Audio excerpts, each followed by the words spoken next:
Hotel की रसोई में निरीक्षण करने आई महिला सीईओ ने देखा कि हर आलू पर दिल का स्टिकर चिपका हुआ था। यह देखकर वह चौंक गई, क्योंकि बचपन में वह भी ऐसा करती थी ताकि वे औरों से ज्यादा सुंदर लगे और उनके पिता उन्हें जल्दी बेच सके। लेकिन उनकी इस समझदारी से उनकी बड़ी बहन को जलन होने लगी। इसलिए अगले दिन बड़ी बहन ने छोटी बहन को मकई के खेत में ले जाकर उसे मानव तस्करों से बेच दिया और उस पैसे से एक नई फूलदार ड्रेस खरीदी। परंतु जब उसके पिता काम से लौटे और छोटी बेटी के बारे में पूछा तो बड़ी बेटी ने झूठ बोला कि वह बाहर खेल रही है। परंतु पिता को यह बात अजीब लगी, क्योंकि उनकी छोटी बेटी बचपन से ही समझदार और बुद्धिमान थी और वह समय पर घर आ जाती थी। इसलिए पिता अपनी कमजोर टांगों के बावजूद उसे ढूंढने निकल पड़े और रात भर ढूंढने के बावजूद भी बेटी का कोई पता नहीं चला और देखते ही देखते 10 साल बीत गया। इसलिए छोटी बेटी को खोने के गम में पिता ने बड़ी बेटी पर सारा ध्यान देना शुरू कर दिया। बड़ी बेटी को खूनदान के बदले मिलने वाली ब्रेड बहुत पसंद थी, इसलिए पिता रोज खून देकर उसके लिए ब्रेड लाते थे। यहाँ तक कि उसकी शादी के लिए 50 लाख रुपया जुटाने के खातिर घर का सारा सामान तक बेच दिया था। लेकिन जब वह अपनी बड़ी बेटी से मिलने शहर गए तो बड़ी बेटी ने तिरस्कार भरे शब्दों से पिता का दिल तोड़ दिया और उन्हें घर जाने को कहने लगी। पर फिर भी पिता ने अपनी बेटी को घर से लाए हुए आलू और अंडे देने की कोशिश करने लगे, पर उसने ये कहकर उन्हें लेने से मना कर दिया कि शहर में सब कुछ मिल जाता है। और जब वे दोनों टोकरी के लिए खींचातानी कर रहे थे तभी उसकी बेटी का विदेशी बॉयफ्रेंड वहां आ गया। बेटी ने घबराकर तुरंत टोकरी छोड़ दी और प्रेमी की ओर बढ़ गई। पिता यह सब देखकर बेहद दुखी हो गए और जमीन पर गिरे आलू और अंडे साफ करने लगे। और इस घटना ने उसे अपनी छोटी बेटी की याद दिला दी जो बचपन में उससे बिछड़ गई थी। पर उन्हें क्या पता था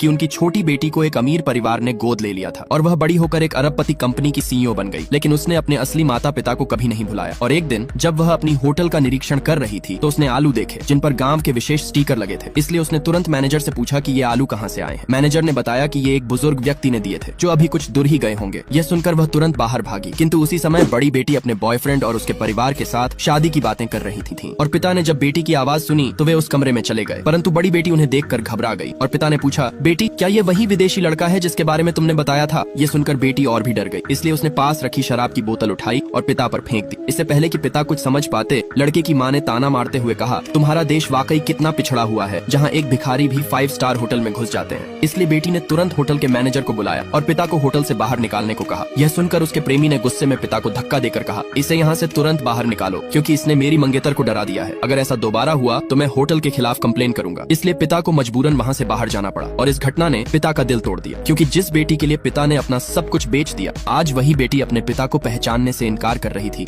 वहीं दूसरी तरफ छोटी बेटी जो अपने पिता को ढूंढ ढूंढ कर परेशान हो चुकी थी, लेकिन बाहर निकलते वक्त अचानक उसका पैर मुड़ गया और वह गिरने वाली थी कि अचानक पिता ने उसे बचा लिया। परंतु जब महिला सीईओ ने अपने पिता की गर्दन में ताबीज देखा तो वह चौंक गई और उत्साह से पूछने लगी कि यह ताबीज आपके पास कहां से आया? पिता ने बताया कि यह ताबीज उनकी पत्नी ने एक मंदिर से लाया था और यही ताबीज उनकी दोनों बेटियों के पास भी था, लेकिन छोटी बेटी 20 साल पहले खो गई थी। ये सुनकर महिला सीईओ ने पिता से एक स्टिकर के बारे में भी पूछा। पिता ने स्टिकर की कहानी फिर से बताई, जिसे सुनकर महिला सीईओ भावुक हो गई और अपनी पहचान बताने ही वाली थी कि तभी उनका